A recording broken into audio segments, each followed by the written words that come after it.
Aujourd'hui, je vais vous raconter notre première expérience du brouillard à Londres. Il n'y avait que 2 mois que les enfants étaient arrivés pour commencer l'école.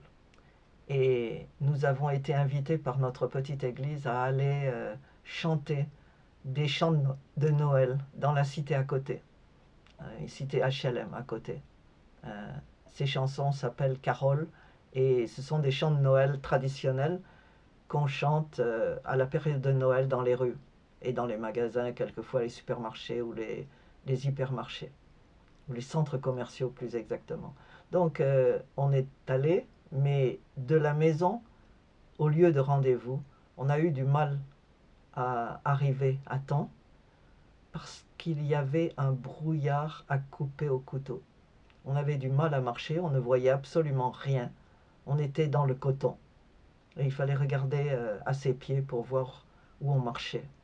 Et nous avons appris plus tard que c'était une, une situation habituelle.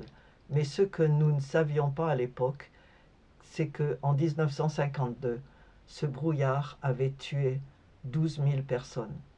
Donc ça, c'est l'histoire de 1952, en décembre, où 12 000 Londoniens ont succombé, étranglés par une brume mortelle qui recouvrait la capitale britannique. Selon les journaux, c'est l'épisode de pollution le plus meurtrier de l'histoire européenne. Le 5 décembre de l'époque, un épais brouillard recouvre la ville. Rien d'inquiétant pour ses habitants au premier abord. Ils sont habitués à parcourir la ville, engoncés dans leurs grands manteaux et écharpes, les yeux plissés pour apercevoir les formes brouillées par la brume. Mais cette fois-ci, ce fameux fog, brouillard, qui tapisse de blanc la Tamise, ne se lève pas et va même s'avérer mortel. Un jour avant, un large anticyclone s'était abattu sur la capitale. Les températures avaient chuté d'un coup et les Londoniens sont donc glacés par le froid. Ils se mettent alors à utiliser massivement leur poêle à charbon. À l'époque, c'était la façon principale de se chauffer pour tenter de se réchauffer, laissant s'échapper une vaste pollution de leur cheminée. Celle-ci se mêle à toutes les impuretés de l'air, omniprésentes dans la ville par ses nombreuses usines et centrales électriques aux alentours. Rapidement, le ciel s'assombrit et le brouillard prend une couleur jaunasse et brume, tandis que les échos de toux bruyantes résonnent dans toute la ville. Au début, les Londoniens ne paniquent pas, souffrant régulièrement des affres de la pollution, qui finissent toujours par s'estomper au bout d'un jour ou deux. Mais cette fois-ci, le vent est trop léger, la fumée étrangleuse peine à se dissiper pendant 5 jours. Elle va s'infiltrer dans les rues, déposant au passage une crasse graisseuse sur les fenêtres, avant de s'immiscer sous les portes et d'envahir les foyers. Au cinéma, les spectateurs du fond ne voient même pas l'écran. Londres est arrêtée, assiégée, plongée dans une pénombre impénétrable. Les forces de l'ordre sont dépassées, le trafic routier interdit, les ambulances paralysées. Plus de 100 000 hospitalisations sont enregistrées et des milliers d'animaux perdent la vie. En quelques jours, des milliers de personnes meurent dans leur sommeil. Au total, on dénombre plus de 12 000 décès liés à des maladies respiratoires, particulièrement les enfants et les personnes âgées.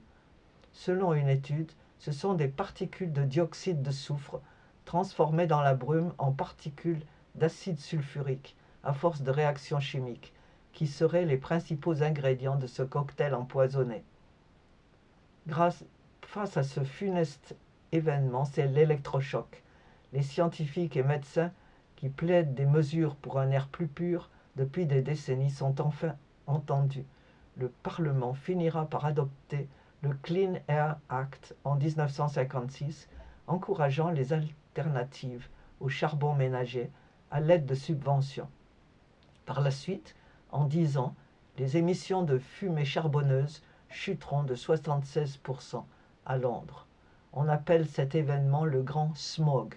Smog étant la contraction de fog et smoke, le brouillard et la fumée.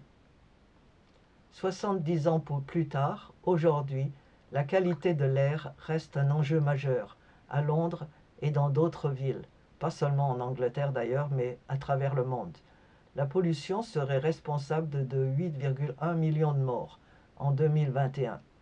Donc c'est quelque chose qui est assez courant et le gouvernement aujourd'hui fait tout pour enrayer le brouillard et pour éviter absolument que les gens soient affectés. Mais on sait que l'année dernière, un enfant est mort, elle avait à peu près 5 ans, elle est morte de crise d'asthme due au brouillard et à la fumée. Et ce brouillard, nous l'avons rencontré donc à Londres en 1995. Aujourd'hui, il est rare de voir un brouillard de cette épaisseur.